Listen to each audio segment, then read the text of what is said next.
Varian Omikron telah masuk ke Indonesia. Data Satgas Penanganan COVID-19, varian Omikron memiliki mutasi lebih banyak hingga 32 mutasi dibanding varian lain. Daya tular varian Omikron disebut 5 kali lipat lebih cepat dari varian Delta. Bahkan, WHO menyebut varian Omikron dapat menyebabkan reinfeksi pada penyintas COVID-19.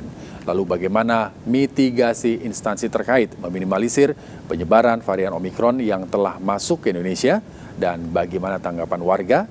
Informasi selengkapnya kami sajikan dalam laporan khas Flo Ganza bersama Revika Sibarani.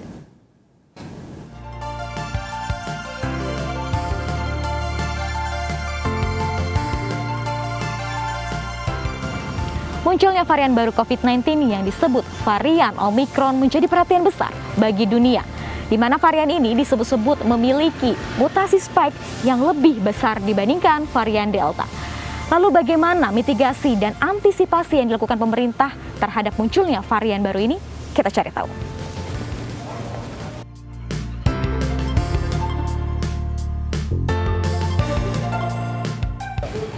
Varian ini telah terdeteksi di Afrika Selatan, Botswana, Italia, Jerman, hingga Israel, di mana sejumlah mitigasi telah dilakukan sebagai langkah antisipasi penyebaran varian Omikron ini.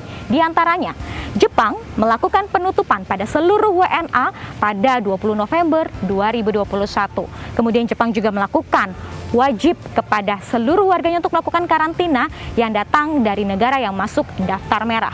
Dan yang ketiga, Jepang juga melakukan pelacakan kontak erat kasus Omikron dan mengevaluasi regen PCR yang digunakan. Australia juga memberlakukan karantina bagi seluruh warganya selama 14 hari yang datang dari negara yang masuk daftar merah. Kemudian Australia juga menelusuri kembali rencana untuk membuka perbatasan bagi pekerja dan pelajar internasional. Sementara untuk Korea Selatan juga diberlakukan karantina selama 10 hari dan tes COVID-19 pada hari ke-14 setelah kedatangan. Dan juga Korea Selatan kembali menghapus beberapa pengecualian untuk karantina sementara, artinya prosedur karantina ini diwajibkan untuk seluruh wisatawan asing. Sementara untuk Indonesia menutup seluruh pintu kedatangan WNA yang datang dari negara-negara Afrika bagian selatan. Indonesia juga mewajibkan karantina selama 10 hari bagi wisatawan yang datang dari luar negeri. Kemudian juga PCR wajib dilakukan bagi orang-orang yang melakukan karantina pada hari pertama dan hari ke-9.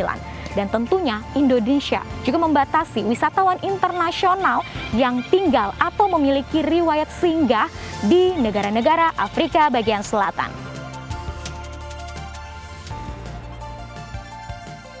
Sementara data dari Asosiasi Medis Afrika Selatan menyebut gejala lain dari varian Omikron diantaranya adalah flu dan batuk kering, kemudian berkeringat dan demam di malam hari, kelelahan, dan juga nyeri pada banyak bagian tubuh, serta gatal tenggorokan dan tidak batuk.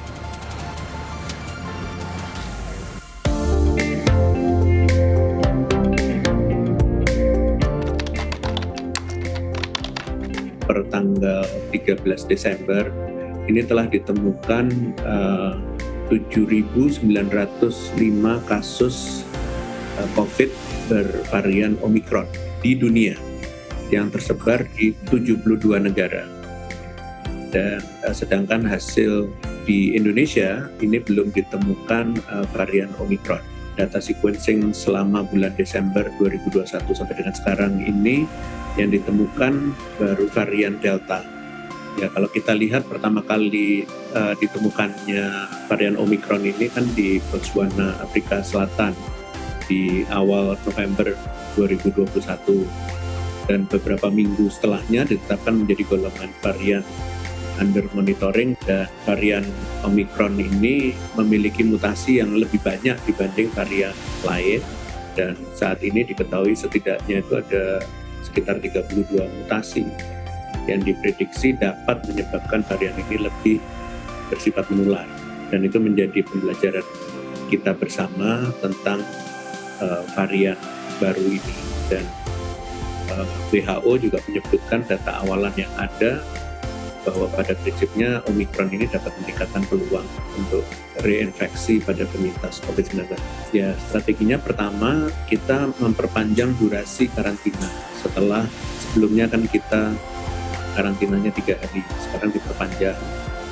Dan untuk kedatangan pintu masuk Indonesia menjadi 14 hari bagi WNI yang selama 14 hari terakhir melakukan transit atau perjalanan dari negara yang diketahui mengalami transmisi kasus dengan varian Omikron. Itu yang pertama. Yang kedua, kita melakukan penundaan sementara kedatangan WNA kecuali bagi mereka yang berasal dari negara dengan skema perjanjian bilateral dengan Indonesia. Kemudian juga kita melakukan upaya screening untuk pelaku perjalanan internasional, dan ini berlapis.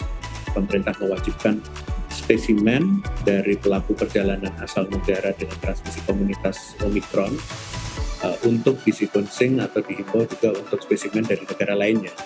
Ini diintensifkan sequencingnya terhadap varian Omikron. Pada prinsipnya tujuan pemberian booster ini adalah meningkatkan kadar antibodi yang terbentuk secara individual, dan tentunya booster hanya diberikan pada saat prevalensi atau imunitas masyarakat sudah mulai menurun. Jadi yang pertama pastikan dulu vaksinasi 1 dan vaksinasi 2 terlengkapi. Jadi kita belum tahu sampai dengan punya data yang cukup untuk mengatakan bahwa booster itu bisa melindungi dari Omikron atau tidak. Demikian kondisinya.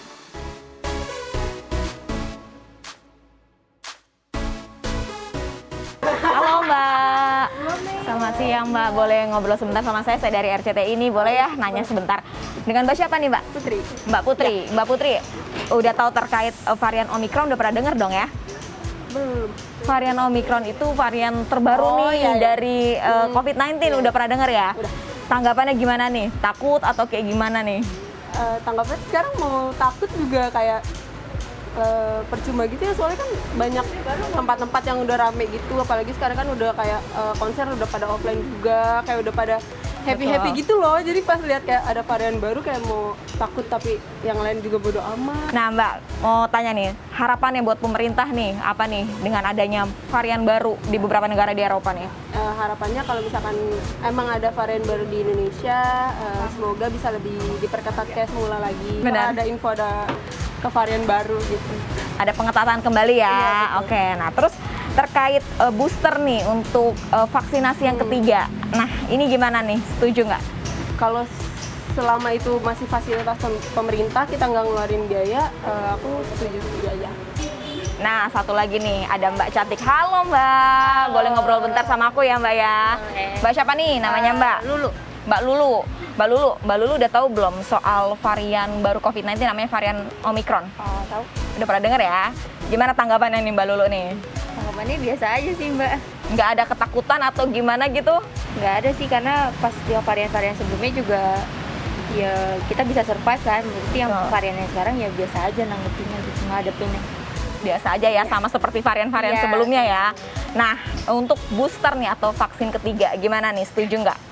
Kalau saya sih setuju aja kalau emang itu solusi yang diberikan sama pemerintah gitu, ikutin aja. Diikuti pemerintah ya. Nah, terus terakhir harapannya buat pemerintah nih di tengah varian baru masuk. Harapan Mbak Lulu seperti apa? Ya pemerintah kayak bikin solusi-solusi atau solusi baru lah buat kita biar kayak hidup new normal lagi gitu.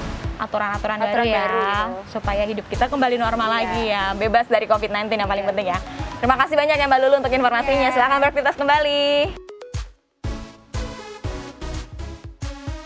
Badan Kesehatan Dunia atau WHO mencatat varian Omikron telah tersebar ke lebih dari 50 negara dan masih akan terus diperluas ke daerah-daerah lainnya. Oleh karenanya dengan tingkat penyebaran Omikron yang cepat, ini juga harus diimbangi dengan mitigasi dari pemerintah yang cepat dan tepat. Masyarakat juga tidak boleh lengah.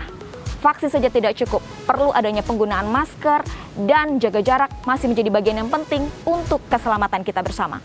Dari Jakarta, Revi Kasibarani, Dipo Muharram, dan Heru Triyuniarto, iNews melaporkan.